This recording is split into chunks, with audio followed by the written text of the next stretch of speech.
BMW. The name that the world knows, let's get to know it better. Whatever you are with us, the car used to make jets. In addition to telling the history of BMW, let's introduce some of the most famous cars of this company. Bayerische Motorenwerke, BAG is the full name of the big German super company, which the whole world knows by the abbreviation BMW. BMW was founded in 1917, in the midst of World War, by a German named Franz Josef. This company has been producing aircraft engines for 5 consecutive years. In the history of BMW, it is mentioned that this company started the production of cars and motorcycles in 1923 with the production of the R23 motorcycle. BMW became richer year by year, and in 1928 was able to buy the Automobile Work, the manufacturer of the Dixie car. After this incident, and deploying its forces in this factory, BMW made changes on this car, and finally, the first car of BMW company was launched under the name of Dixie 3. The history of BMW in the manufacture of aircraft engines. Today, the German industrial giant BMW is known for making some of the most famous luxury cars. The quality of the engines powering the company's latest generation of cars is undeniable. But there was a time when BMW built engines for bigger, faster cars. In the following, the history of BMW and the manufacture of aircraft engines is discussed.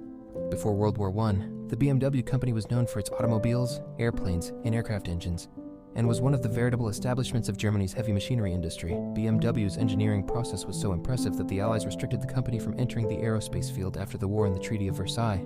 With the rise of the Nazis, the BMW company returned to the production of aircraft engines, and did so until the fall of Hitler and the defeat of the Axis powers in Europe in 1945, but then again left this sector. Nevertheless, the impressive performance of this company in the aerospace industry is undeniable. The story of the creation of the BMW aircraft engine can be told through the story of 2 different engines, the first productions of which helped Germany to gain a strategic advantage against the Allied planes in the First World War.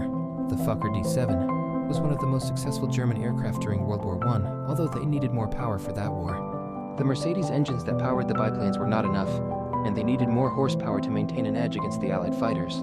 So the German Air Force turned to a fledgling manufacturer called Bayerische Flugzeugwerke AG, now known as BMW. According to published reports, the BMW engine greatly improved the performance of the Fokker D.7, increasing the aircraft's top speed from 117 to 125 miles per hour. With such a capable engine from such a young manufacturer, the Allies were right to be concerned, and demanded that BMW never produce an engine for a Versailles Treaty aircraft again. With the rise of Hitler and the remilitarization of Germany, BMW returned to the aircraft manufacturing space, and engineers quickly set to work on a new engine in the 1930s. One of the most powerful piston engines of the war, the flight of the aircraft with the BMW 801 engine, was carried out for the first time in 1939, which provided the propulsion power of the Junkers Ju-88 and the Focke-Wulf FW-190, the 2 main pillars of the German Air Force. This engine was an extremely powerful 14-cylinder radial piston engine, capable of producing nearly 1,720 horsepower. More than 61,000 BMW 801 engines were built, making it the best-selling radial engine during the war in Germany, not far behind the Allied models. However, with the defeat of the major powers, the Allies once again asked BMW to withdraw from the aerospace sector. The company's facilities were divided, and some were behind the scenes of Soviet-controlled East Germany. This is how BMW never made another aircraft engine, which is Benz or BMW now.